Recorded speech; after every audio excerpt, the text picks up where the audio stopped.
Hi there, this is HKB, I'm Leon, and this is the channel where we go to Hong Kong and beyond. If you've been watching this series of videos, which is my top 10 shootouts, then this is part 6, and finally we get a bit of Hong Kong action onto the list. The film in question has in it Mickey Mouse and Dumbo. That's right guys, it's John Woo's The Killer from 1989. So we get a bit of two-gun action at last. If you haven't seen any of this series yet, then I suggest you return to number 10, which is Scarface, and then work your way through the list till you catch up to this one. If you don't like watching these small videos, then at the end of the series, I will compile them all into one longer video, and you can watch the whole thing the whole way through. Well, I hope you enjoy this one. It might not be the gun shootout that you think, so check it out.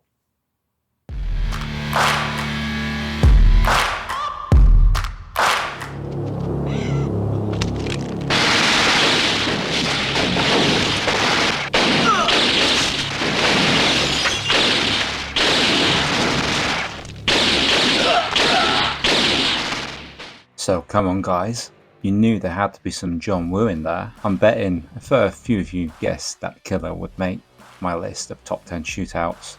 In a surprise for you though, I have selected the scene from the beach house and not the one from the church at the end of the movie. This scene, to me, I really like so much more. It seems quite pivotal to the story within the film. You have Chow Yun-fat playing Jeff in there, and he's at the beach house with Jenny, played by Sally Ya, and Danny Lee turns up to arrest him. At the same time though, we have a group of would-be assassins sent to kill Chow Yun-fat's character Jeff, and just before that happens there's a quite emotional scene where Jenny wants Danny Lee's character, who is coined Dumbo in some versions, to Jeff's Mickey Mouse. She wants him to leave them alone. She wants to be left alone with Jeff. And he can see how worked up she's getting when she's like holding a gun where she thinks he is. Because in the film, she's going blind due to a gunshot that goes off near her face when Chow Yun-fat does a hit at the beginning of the film. And she thinks it's getting dark even though it's sunny outside. So she can't really see where Danny Lee is, but she wants him to leave them alone.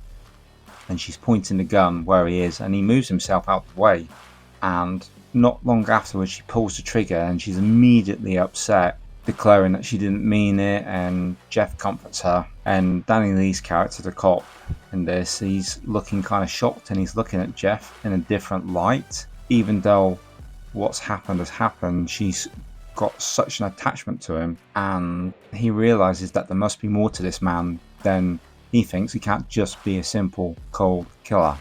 And it resonates with him so much that when the killers like come up behind Danny Lee, the hit squad as it were, Chow Yun-fat pulls a gun to shoot the one that's coming up behind Danny Lee, and Danny Lee does shoot him, but he only shoots him in the arm.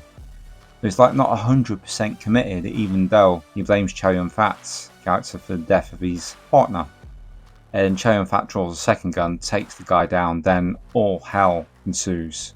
And during this shootout, you really feel the two bond as they work together. In fact, Chow Yun-fat remarks on some similarities they have, how neither of them will shoot somebody in the back. Going for the staging of this, the house, the walls are white. The men coming in to commit the killing or the assassination, they're all dressed in white. They're just jumping out of cars, rolling on the ground, running in, all dressed in white. Chow Yun-fat's dressed in white, and then you've got the one main assassin who's dressed in black, and he's played by Ricky Yai, and he has a grenade launcher with him. This scene's so exciting. The killers, the assassination squad, the hit squad, they're like shot to pieces, and we have blood everywhere. We have blood on white suits, blood across white walls. There's so many gunshots in this. And the guns, I believe, in this film, or at least I've read from some sources, were actually real guns and had to be sourced outside of Hong Kong. Obviously we had fake ammunition, blanks, but apparently there was 20,000 rounds ammunition which were fired in this scene alone. Now that might seem quite a lot. Bear in mind the final shootout at the church had 40,000 rounds used. That being said, this is the scene that I still really adore. The pacing of it, the lighting, the set, the storytelling within the scene. This was the one that always stood out to me.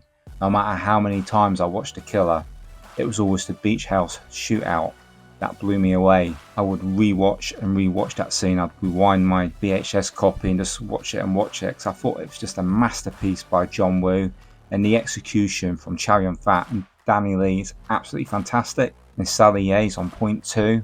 I really love this scene. This is why it makes number 6 on my list. What do you guys think? Do you think this is a worthy scene? Would you have picked the end shootout at the church? Please let me know in the comments below. I hope you're enjoying this series so far, and it's been nice to transition from John Wick to a film that inspired John Wick. So if this is your first time on the channel, welcome. We hope you stay with us. If you enjoyed this video, please click on the like button to let us know if you'd like to see more. The best way to do that would be to subscribe to the channel, and then you can stay up to date with all of our videos. Thank you for watching this video, and I will catch you on the next one, shootout number 5. See you then.